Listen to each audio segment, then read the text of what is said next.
पण लागतं. लिपी म्हणजे लिंपणे, चित्तारणे. लिपी आपल्या स्क्रिप्टला सुद्धा म्हणतात. ठीक आहे. धम्मलिपी काहींचं असं इंटरप्रिटेशन असतं की धम्म म्हणजे धर्मलेख, म्हणजे सम्राट अशोकाचे जे धर्मलेख होते ना, म्हणून धम्मलिपी असावी. त्या लिपीमध्ये लिहिले गेले धर्म लेख लिहिले गेले. लेख ज्या लिपीमध्ये लिहिले गेले त्याच्यामुळे तिला म्हणजे तो धर्मलेख आहे जो तिथे लिहिला गेला. का तसं? कारण की सम्राट अशोकाचे जेवढे काही शिलालेख आहे त्याच्यामध्ये त्यांनी धम्म सांगितले. धम्माशी संबंधित जे राजाज्ञा आहेत त्या धम्माशी संबंधित आहेत, म्हणून त्याला धम्म. क्लिअर? आता तुम्ही इथे आपल्याकडे सातवाहनाची शिलालेख मिळते. काही ठिकाणी नंतरच्या काळामध्ये असे शिलालेख आले की त्यामध्ये त्या त्या राजांची प्रशस्ती. ठीक आहे. लिपी सारखीच आहे, थोडाफार फरक असतो कारण काळ बदलतो. आता जर तिथे त्याला तुम्ही धम्मलिपी म्हणाल का? कारण ज्याच्यामध्ये राजाने किती पराक्रम केला त्याच्यामध्ये काही धर्मच नाही, त्याचा पराक्रमाचं वर्णन नाही, मग त्याला आपण धम्मलिपी कसं म्हणू शकतो? धम्मलिपी धर्म ज्याच्यामध्ये धम्म सांगितलं त्या लिपीला तुम्ही धम्मलिपी म्हणू शकतो. म्हणून अशोकन शिलालेखाला आपण धम्मलिपीमध्ये बोललं जाऊ शकतं कारण ते धम्म लेख आहे. क्लिअर होतंय? पण लिपी जेव्हा तुम्ही म्हणता ना, लिपी म्हणजे स्क्रिप्ट. जसं आज आपण देवनागरी लिपी वापरतो, तिला अगोदर नागरी नंतर देवनागरी, आपण फिक्स झालं ना देवनागरी. इंग्लिश लिपी त्याला काय म्हणतो? रोमन लिपी. ठीक आहे. तिला अजून कुठल्या नावाने म्हटलं जात असेल तर त्याच्या नावापेक्षा ती शिकण्यावर आपला भर जास्त असतो. जो काही कन्फ्युजन क्रिएट केलं जातं किंवा राहिलं त्याच्यात पडू नये शक्यतो.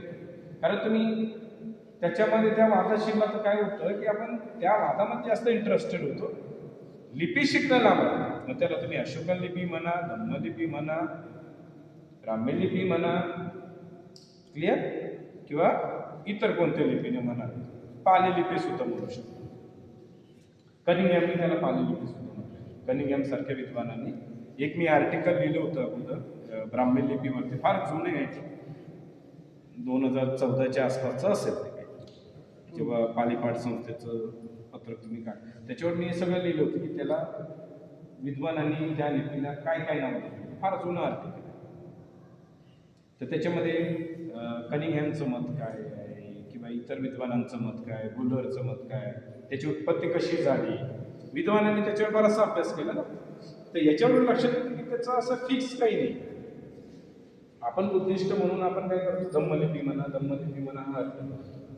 अकॅडमिक लेवलला त्याला ब्राह्मी लिपी म्हणतात. आता ह्या दोघांच्या मध्ये आपलं सँडविच होतं का? क्लिअर होतंय?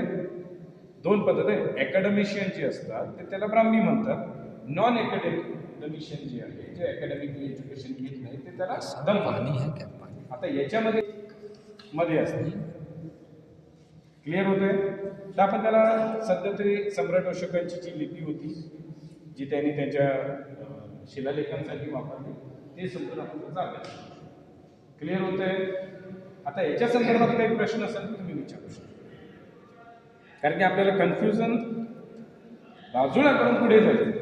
जर कन्फ्युजन तसंच राहिलं तर तुम्हाला शिकण्यामध्ये इंटरेस्ट नाही.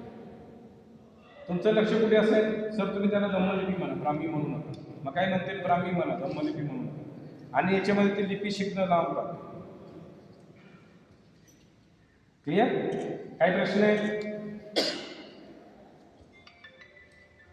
प्रश्न नाही. याचे दोनच अर्थ होतात ते तुम्हाला माहिती आहे. बरोबर? एक तर मला सगळं समजलंय, ते मला काहीच समजलं. दोनच अर्थ होते ना, तिसरा आहे का? आता तुम्हाला याच्यामध्ये कुठे तुम्ही सगळं समजल्यामध्ये आहे की काहीच न समजलं? समजलं ना. मग काय प्रश्न आहे? कोणी ह्या चर्चेमध्ये होतं का अगोदर? या याच्यामधून